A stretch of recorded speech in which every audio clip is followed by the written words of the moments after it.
All right, everybody. Today we have another special monthly guest, Anthony Natoli. He's a strategic account executive at Lattice. He's also the former commercial account executive at Outreach.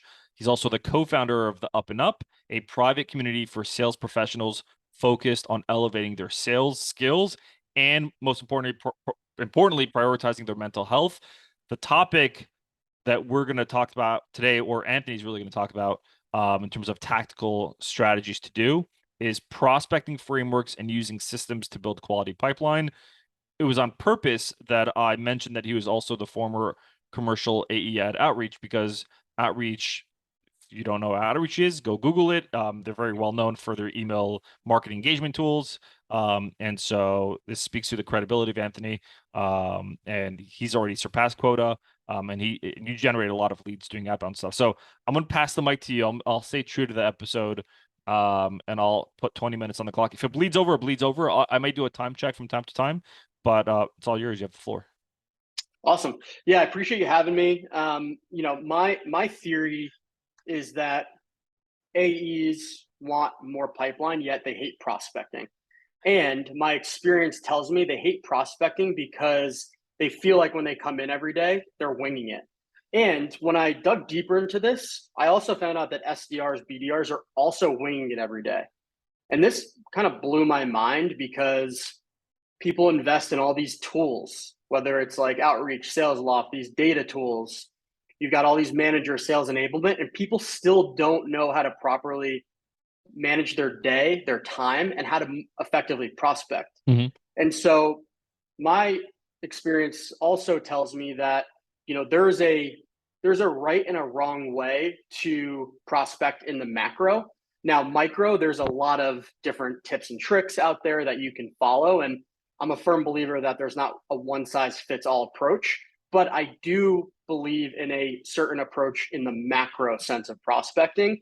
And I think that approach can help you scale your prospecting across all the different channels. And so, what I firmly believe in is that you don't have to be a product feature functionality expert of what you sell, but you do have to be a problem expert of what you sell. And what I mean by that is the first thing that you should do when you think about prospecting, and this is for anyone that's new to sales or currently in sales to reevaluate your messaging, is understand the top 3 personas that you sell to that buy your solution and understand the top 3 problems that they have. I think what happens is we get really focused on problems and discovery and demo, but we don't bring those problems up when we prospect. Now, a lot of people, when they prospect, they're talking about, their company, their feature functionality, all their customers. Your prospect doesn't know what problems you solve yet, so it's irrelevant to them. So the way that I prospect is focused on problem statements, and I lead with those relevant problem statements because that's what helps prospects connect the dots about what you offer, what problems you solve, and the relevant reason you're reaching out.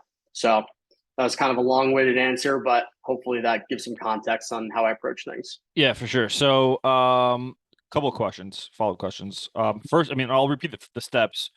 First one is understand the top 3 personas that buy your solution.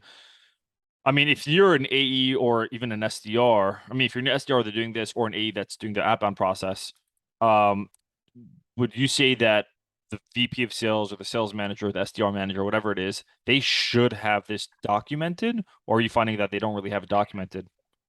I'm finding that it's somewhere, right? It's in case study, it's with sales enablement, but it's not coached.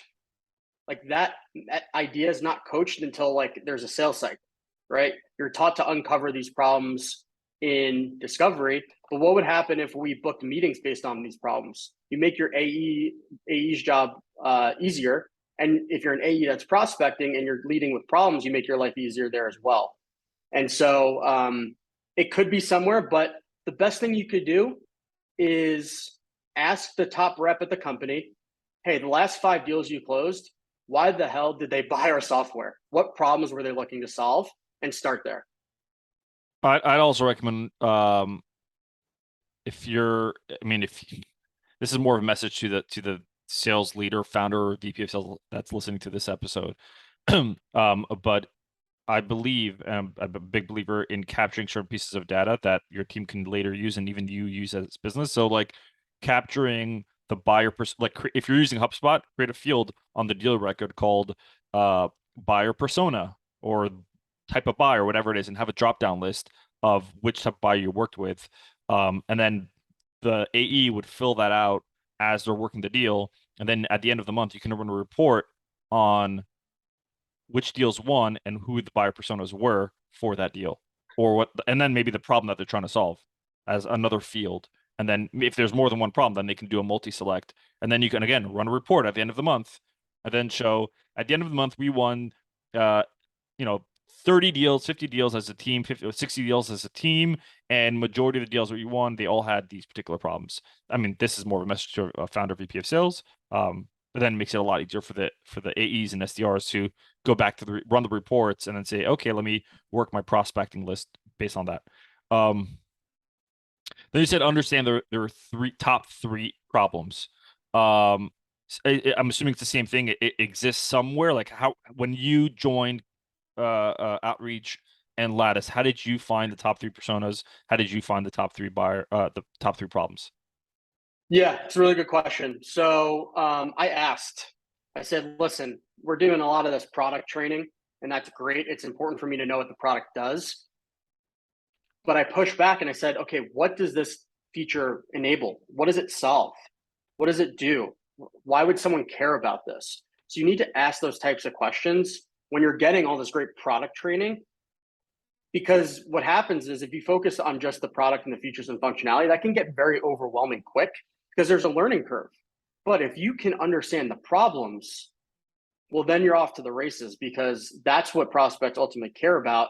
And then you don't have to be a product expert to start prospecting. So it's about asking, it's about reading case studies. Case studies do a great job of painting the picture of what life was like before, why they bought your solution, and then what the outcomes were afterwards. So I think reading through case studies, asking the top reps of like, why do people invest sometimes six figures and months of their time and putting their name on the line to buy your solution? There has to be something, right? And so once I understand the problem statements, it goes problem statements, symptoms of those problems, the impact on the person, right? The impact on that persona, the impact on the business, and then how your company solves it.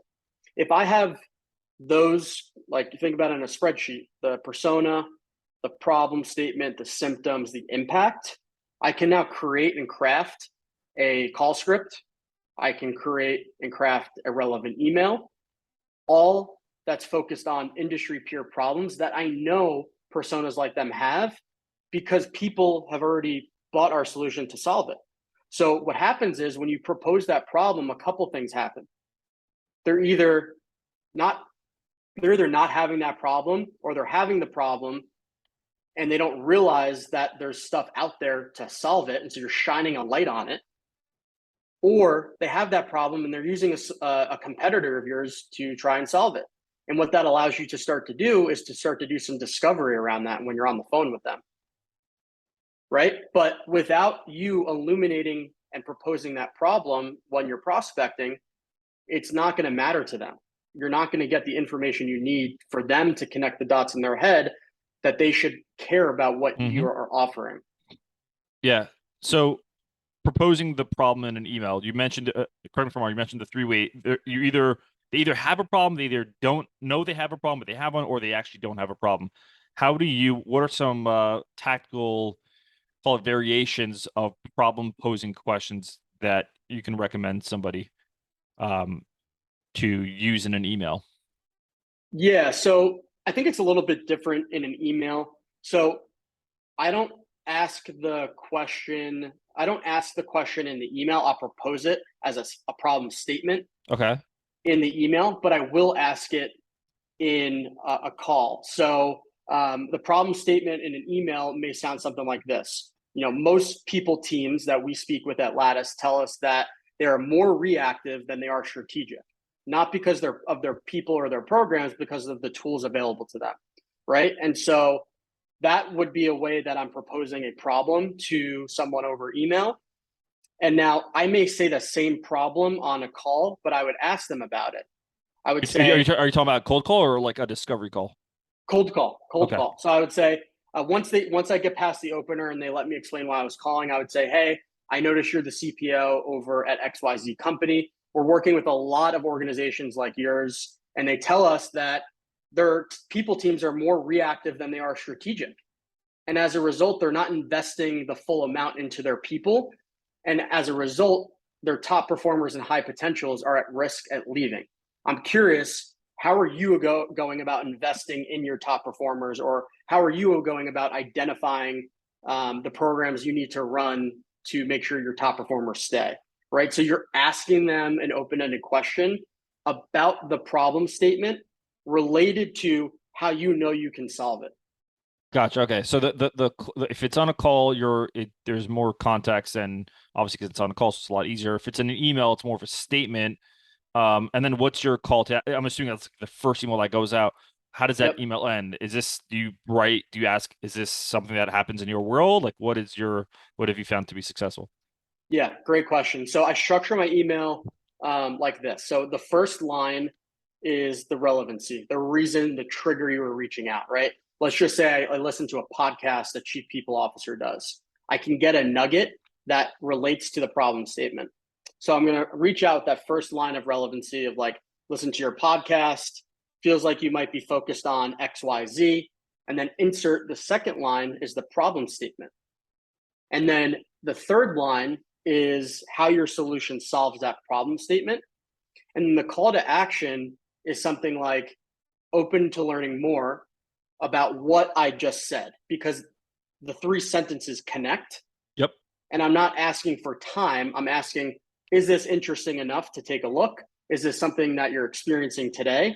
And you're trying to get a sense of their interest in what you just proposed to them, right? And what happens is they'll respond back and say, we're using your competitor, or we don't have budget for something like this. And that's the best thing that can happen, because now you have information and you know what's kind of going on in their world, and you can start to not overcome it, but lean into that objection Right. and understand what that actually means. I mean, I'm assuming, and this is obviously like sort of an obvious question. I have a few follow-up questions here. If I think the biggest, I don't say challenge, maybe for an early stage startup versus like a not as early, but if you don't know the buyer persona really well and you don't know the exact problems, your reply rates aren't going to be high. If you know the buyer persona really well and the problems that actually associate to it, I'll give you an example. I am in the process of moving apartments. There's a bunch of boxes behind me, and I'm dealing with movers, logistics. It's a pain in the ass. Um, if I opened up, I was thinking about it, like if I opened up a moving company, I'd have probably one of the most profitable moving companies in the world, because I was paying attention to the motions of the move, and I was like, really, I know what the pain is like, and so everything, all the features or the copywriting or the content would be around this, and so I know what it feels like to be a tenant to moving. It would probably be very easy for me to land prospects for my business because I know what they went through because I went through it. Which, as an analogy, goes back to reply rate. Um, my question is, if what do you think gets you more of the reply? I'm not, the open rate is a subject line, but the reply, is it the relevancy, like out of the email structure that you have, that first email, the relevancy statement, the problem statement, or the call to action? What do you think attributes to? I know it's all of them, but what do you think gets them Yeah, to say, this is interesting, let me continue reading? it's connecting the dots of the relevancy piece is more of getting them to open it, Okay. right? The relevancy should connect to the subject line, but what gets them to reply is the problem statement and the third line of how you solve it. Okay. Because what happens is, if I'm proposing a problem that I know other chief people officers have, it's going to land with most chief people officers because it's an industry peer type problem. Like, let's talk about retention. Every chief people officer wants to retain their top talent. So my subject line could be like retaining your top talent. That's catchy, right? I know every chief people officer is focused on that.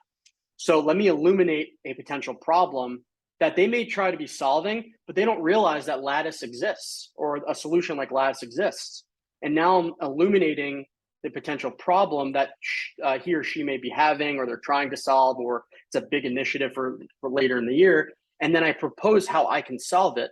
And then I ask them, is this interesting enough to learn more? And you get a gauge of where they're at. Are they using a competitor? Is it an initiative for H2 that they're looking to solve and you just met them at the right time?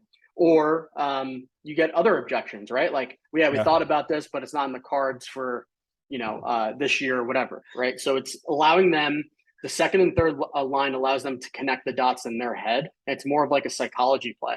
If I just said, hey, these are all my features, well, like, what problem are you solving? Yeah. If you don't, doesn't allow them to connect the dots that way. Or if you, let's just say somebody's listening to this and they're sending emails to a CRO, VP of sales, whatever, which I feel like most of the folks on LinkedIn are probably doing something like that, or an HR manager. Are you posing 3 potential top problems in that one problem statement, or only one? Great question. So I do one problem statement per email, because what that allows me to do is have multiple emails. Yeah, exactly. 2 other really powerful problem statements. And then let's say you send the first email with the problem statement number 1. Let's for a minute just say that your second email bump is just a thoughts, like, hey, thoughts, John, or thoughts, Anthony, whatever. Let's just say, 'cause I do that. Usually works. So let's say now your third or your future bumps, your future emails are going to include other problem statements. How are you introducing those? Are you saying, oh, by the way, are you also dealing with this? Like, how are you, like, the formulation of the words? Yeah. You don't have to give exact, because I know you that's giving you a competitive edge as an AE at Lattice, but if you can maybe create a scenario where it doesn't like infringe on your sort of. No, you're good. You're good. So the structure is I'll obviously have calls and LinkedIn touches mixed into this, but sure. It's the problem statement email. It's a relevant bump email. So I actually take any thoughts a step further. I'll say any thoughts considering you're trying to retain your top people, right? Or whatever the problem statement or the relevancy is. I'll like kind of make sure that touch also includes a piece of relevancy. So it's not wasted real estate. But again, like, A/B test it, see if that works for you. Yep. The third touch, responding to that other thread, is a validation statement. So it's bringing some validation to the problem that you're illuminating that you actually have experience solving. So maybe it's a case study or it's a piece of content, right? Just giving them more value to validate the problem statement of like, hey, other industry peers like yours have came to us to solve this problem. And then is that the second problem that they're coming? That's the same problem, third email. So okay. It's problem statement 1, bump email, and then a value add to validate that initial problem statement. And then I start a new thread in the same sequence with problem statement number 2. And I follow that same sequence of touches until I get to problem statement number 3. When you're saying starting a new thread, it's not the same thread. It's a brand new thread. Exactly. And then the email, the structure of the email, is it being read the same way as the first email where you're bringing up, it's like, hey, we speak to customer, like, is the prospect not gonna be like, oh, this sounds exactly like, this just seems like a template, like he's just copying the same template as the first email? Yeah. So it all goes back to the first line of the email is relevant to the problem you're about to propose. So as long as that first line of relevancy is tied to the problem, that's kind of what I'll do. What people make a mistake is thinking like, hey, saw you went to XYZ college, and then going right into the problem statement. Right. Like, there's trying to be personalized without trying to be personalized without being relevant doesn't work. So I will. And again, it's like if someone, but my thing is like, if they saw that email and they opened it a bunch of times, I'm going to call them, and I'm going to say, hey, is Anthony, does that ring a bell? And I know it rings a bell because they've opened my email 6 times or whatever it is. And I'll propose that same problem on the call. I'm going to push a little bit forward or push on this topic forward. What's because you gave us an example of the first email that goes out with the first problem statement. Let's fast forward. You're on, you're about to send out a secondary, another email with a secondary problem statement. How does that sound? Yeah. So that would sound something like, It's tough to give a perfect example just because I'll think of one with outreach, right? So the problem statement would be that I think I sent you this example, but forecasting is a nightmare. So like it would be, hey, feels like you're focused on making sure that your forecasting is intact for your upcoming board meetings as a pre-IPO company. Wondering if you feel the same way that a lot of our customers do, period. And then going into the problem statement. We hear that forecasting is a nightmare, problem statement, because of symptoms, which are, it takes 6 to 8 hours of your day, which causes a lot of anxiety and takes away a lot of time from you being able to coach and manage your teams, which might mean inaccurate forecasting for your business. So you're finding a few different variations to introduce the problem statement. Problem statement number 1, problem statement number 2, number 3. Yep, exactly. So like for a CRO, forecasting being a nightmare is one problem statement number 1, and then I'm including some of the symptoms of that problem statement in the email as well. Would you say that some of well, let me ask you this other question. How many in total, let's just say emails, not LinkedIn bumps and calls, how many emails are going out for one lead typically? Yeah, or you would recommend? It would be 9. So it would be the 3 per problem statement that you would have. Okay, so it would be a problem statement, and then maybe could a follow-up email be a symptom of the problem statement? Yeah, it could be. You could even say, let's stick on the forecasting one. Hey, any thoughts on this, considering, forecasting is usually taking other CROs 6 to 8 hours of time. Interesting. I feel like it's, if you're working for a company that's been around, like Lattice and Outreach and Gong, they have the data to support your claim. Yeah, and use these information. If you're working for if you're trying to, I don't want to say find a product market fit, because it's a lot harder, obviously. I think it's whoever's listening to this, depending on where you're at in the company, whether even if you're a founder and sending out emails, you're essentially you're emailing also to find data. In your case, if you're an AE that is working for a company that's been around for a few years and there's a product market fit, you already have the data. Now you just have to use the data to properly get a response. For example, I launched my business 8 months ago. I have certain theories, but I'm also, I think I have product market fit because I have clients and business doing well, but I'm also sort of throwing out feelers of different problem statements to see which one responds. How much time do you spend on finding relevancy for the first line of that email, whether it's a podcast or whatever it is? Yeah, so it depends. On the whole, if I'm reaching out to a director and below, I'm using the account research as the relevancy. And then I can give you an example, but if I'm looking at a tier 1 account, like a tier 1 prospect, like a CRO, I'm going to try to find a personalized relevant nugget that I can for that specific person.